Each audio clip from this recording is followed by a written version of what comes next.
Thanks, Kevin, for doing this. So I'm going to be real brief. You can read about Waterline and Dina and their memoirs in the program. Right? There's a bio, there's a description of their books. What I'd like to tell you is if you go to Amazon.com, which some people consider the nemesis of the publishing world, but I find them pretty user-friendly. If you go there, go to the Kindle store and search for memoirs by women, in the top 6 you will find A Natural Woman by Carol Kane, right? The Woman Warrior, Maxine Hong Kingston, and you will find memoirs by the 2 women you're going to hear from next. Top 6 Kindle memoirs right now. And we're going to hear from Dina first. Dina is from Phoenix, Arizona. Her memoir is, the other thing I'll say about both of their memoirs is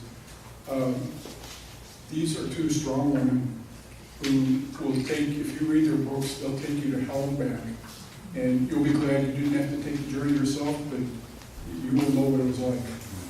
So let's hear from Dina.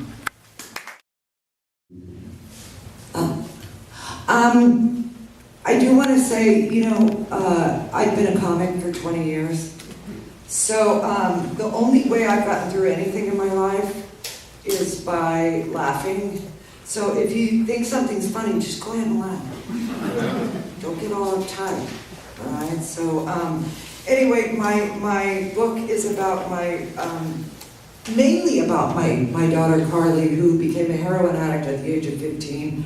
Although everyone in my family has an alcohol or drug problem for 3 or 4 generations that I know of, everyone. So when Carly became a heroin addict, that kind of blew the roof off the whole, it just couldn't get more extreme. So anyway, so I'm gonna read this right now. Are you guys in a good mood? Because I came in here and it said the city of energy. Don't disappoint me.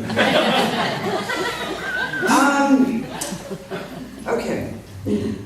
Carly and Andy moved into their own apartment. Carly's my daughter, Andy's her boyfriend. Carly and Andy moved into their own apartment. I had a feeling something was wrong because we hadn't heard from them in a while, and when we went to the apartment, they didn't answer the door. Then on Mother's Day, I got a phone call from Carly. Carly, hurry and come pick me up. Hurry. Then she hangs up. I get to the apartment, walk around the corner to their building, and I see Andy sitting in the dirt, covered with blood and crying. There are people from other apartments standing on their balconies looking down at him. I run to him and say, "My God, what happened?" He stands up, still crying, and says, "Happy Mother's Day," and walks away. I think, holy shit, and I run up to the apartment. Carly is standing there intact, no blood, but the entire apartment is destroyed. Every single thing is broken. There's glass everywhere. All the furniture tipped over, broken like nothing I've ever seen before. I put Carly and her dog in the car and take them to my house. On my way, she explains that she and Andy have been using meth to get off heroin. Andy thinks that Carly is a police officer and she's setting him up, so he destroyed the apartment. He actually thought the dog had a recording device planted under its skin somewhere. So we get home, and no more than 4 hours later, Andy calls. Carly talks to him and then hangs up the phone and says she has to go back with Andy. I know enough to know that this means she's beginning to withdraw, therefore she has to get back to the apartment. Carly says Andy is really sorry and she loves him and they're going to get clean together. Andy comes and picks her up, and because Carly is now legally an adult, there's nothing John or I can do. Of course, we scream at her the entire time it takes Andy to come and pick her up, and then we scream at him, and then we watch them drive away. Over the next week, I convince both of them to go into separate rehabs. I make arrangements for Carly, and Andy's family makes arrangements for him. We move them out of the apartment, and they both go into treatment. The decision-making part of the brain of an individual who has been using crystal meth is very interesting. When Carly and Andy were in their apartment, they ran out of drugs. So they sold every single thing they had, except 2 things, a couch and a blowtorch. They had to make a decision because something had to be sold to buy more drugs. Now, a normal person would automatically think, sell the blowtorch. But Andy and Carly sat on the couch, looking at the couch and looking at the blowtorch, and the choice brought intense confusion. The couch, the blowtorch. I mean, we may not need a blowtorch today, but what about tomorrow? I mean, if we sell the couch, we can still sit wherever we want. If we move some of this glass, we could sit on the floor or on the kitchen counter or on the window ledge. But a blowtorch? A blowtorch is a very specific item. If you're doing a project and you need a blowtorch, you can't substitute something else for it. You would have to have a blowtorch, right? In the end, they sold the couch. So when we moved them out, that was it, a blowtorch. Although moving someone when all they have is a blowtorch makes for a very easy move.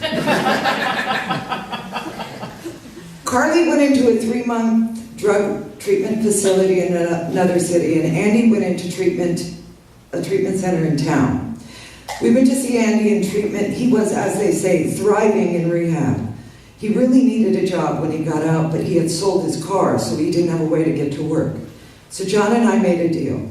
John would give Andy a job, and they would work together. And since Carly was gone, Andy could stay with us as long as he completed his rehab and then went to outpatient treatment for 2 months. The frustrating part is that even when an addict or alcoholic goes into treatment, that doesn't mean they are cured. Most relapse. Most relapse over and over. Most people need to be in a drug treatment as many times as it takes. The encouraging part about this is that while they are in treatment, learning something, hoping to evolve into a spiritual human being, they are not carjacking you on your way home from work. A few weeks later, Carly finally came home too. We were so excited, it was like a holiday, and she was happy to be home.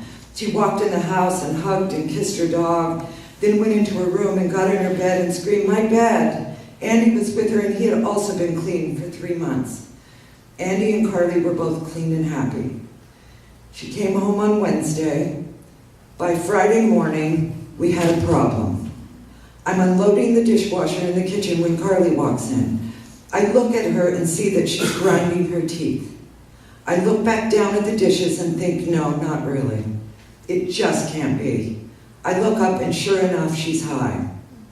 We fight back and forth for about an hour with me screaming the F word every 3 seconds. Then her crying, then me crying. An hour later, she admits she's high. So is Andy. I say, get out.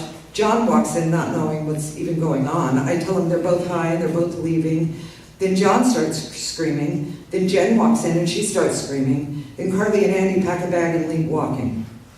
I call the rehab Carly just left, and they say they can take her back if she comes back in the next couple of days before they close her paperwork.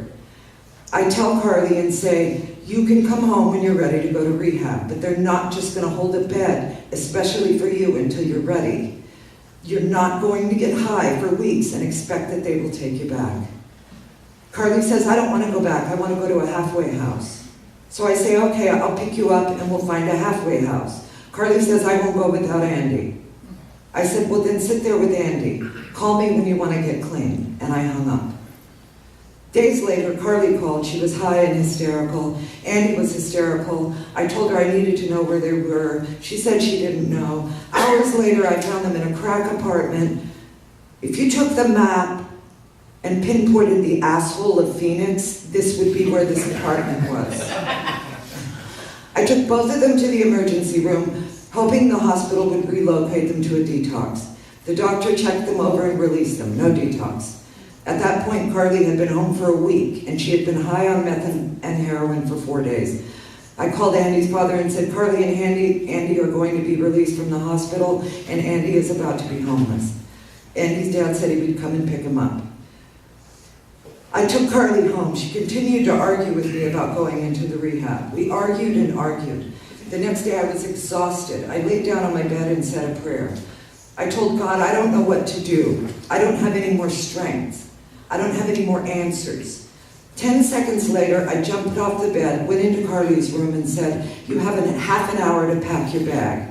I pointed at the bag that was still packed from when she came home. If you don't pack your bag with the things you want, we will take what you have in there right now. Get up, you have half an hour. I dialed the number to the rehab and handed the phone to Carly. Tell them you're coming back, I said. She said, "This is bullshit, you can't force me." I said, "Dad is in the other room. He'll pick you up like a rag doll and throw you in the car. Tell him you're on your way back and make it fast because now you only have 20 minutes. 20 minutes later, John and Carly and I were walking out the door. Carly was suddenly in a better mood. She hugged her dog and said, "I'm sorry, Squirty, I just need more time. I love you." So John and I drove Carly back to Tucson, and on the 2.5-hour trip, her attitude became better. She talked about how it was possible that she may need more time in rehab. She was also thankful that they were willing to take her back. We brought in all her things and they welcomed her back. John and I again drove away, exhausted but relieved. After Carly was gone, Andy came by to apologize. We appreciated it, but they seemed to fuel one another's drug addictions. I think Carly and Andy are also starting to realize this. Now the question is, if you love someone but you're not good for each other, do you stay away or do you die together? Carly came home after 3 months away, and this time it seemed like she was really getting the idea of how to stay clean. Andy was also clean, and Carly and Andy were still inseparable. I couldn't have asked for anything more. They were both clean, finally. I jokingly said to Carly, "I need a big finish for my book. I need the house to burn down or the car to explode as I'm walking away from it. You know, something big." Right then she hurled a Tootsie Roll at me at about 300 miles an hour. It hit me in the hand. I thought my hand was shattered. Carly said, "Well, you needed a big ending." And then she rolled on the floor laughing. "That's my big ending? I get hit by a Tootsie Roll? Do you even read?" Not one person will read this book and say, "Yeah, you know, it's the book about how that lady got hit by the Tootsie Roll." Even if you shattered my hand and my whole arm, it still isn't enough. Now, if she had hit me in the throat and the Tootsie Roll had lodged itself in my windpipe, now that's an ending. Fucking kids, man. I do want to say, because I always forget to say this, and you know I wrote this book and a lot of it's about Carly, and I feel like I kind of threw Carly under the bus, but I do want to say that, and I couldn't write this when I published the book, Carly is 3.5 years clean and sober.